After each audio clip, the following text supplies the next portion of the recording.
Okay, we'll start at 10.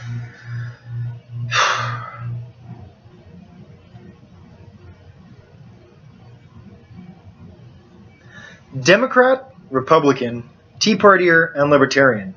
All of these words describe the American political system both on the liberal and conservative side.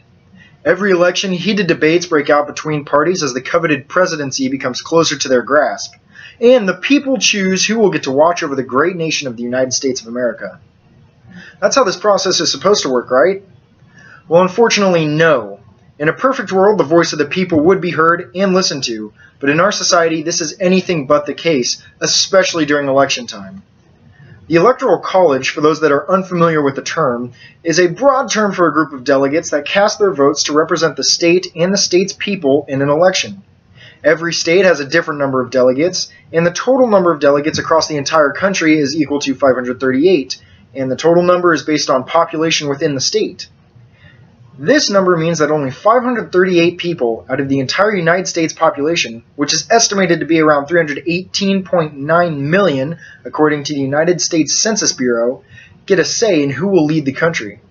To put this into perspective, that means that 0.0000169% of the population get an actual say in who will be the head honcho for the United States.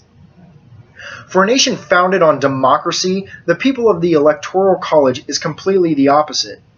Our nation was founded on the ideals by the people, for the people. Yet the people have virtually no say in what goes on in our government. This system has divided the United States into red and blue states, red indicating Republican and blue indicating Democrat. States like California are nearly always Democratic in presidential elections, while in Texas we see an unwavering Republican vote. These states will almost always have their delegates vote for the corresponding party, hoping to get to the magic number of 270 delegates.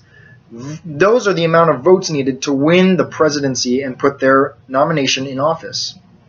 However, in states such as Pennsylvania, Ohio, and Florida, the outcome is anyone's guess. These states are what is known as swing states and are up for grabs by both parties. With this system of politics in place, the major swing states listed above get almost all of the political attention once the campaign draws to a close and election time begins. This leaves states such as Montana, Idaho, and Alaska, and states with fewer population and fewer delegates, unattended to. Their citizens never hear from the candidates because a measly 3 votes simply does not matter to them in the large grand scheme of the election. There are also problems with these traditional blue and red states. In 2012, over 3 million Texans voted Democrat, while almost 5 million Californians voted Republican, according to the U.S. National Archives and Records Administration in 2012.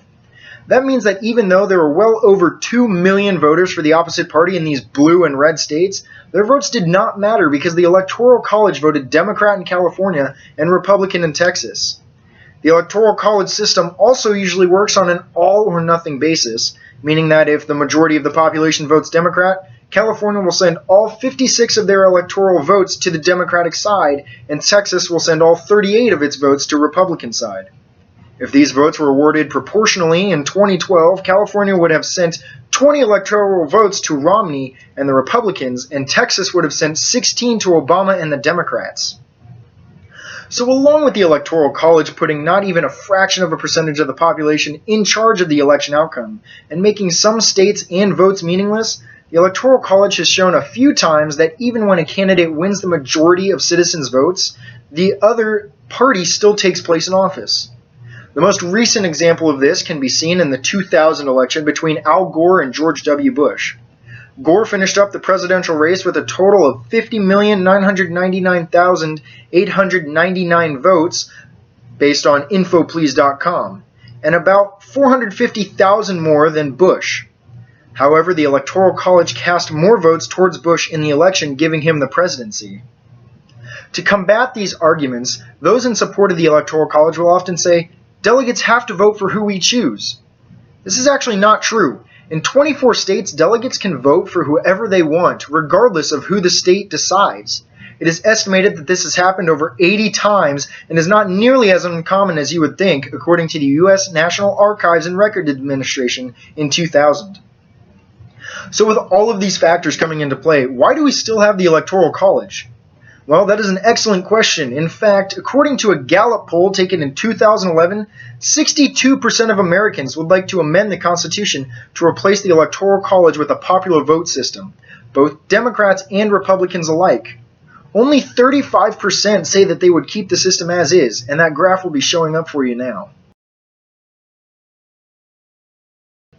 With this year's election just right around the corner, and the flaws of the Electoral College becoming ever more evident, myself, along with 62% of the American population, feel it is time to replace the oligarchical system with something that truly reflects the American identity, something truly democratic, and something that finally allows the people to choose who should be leading the great nation of America.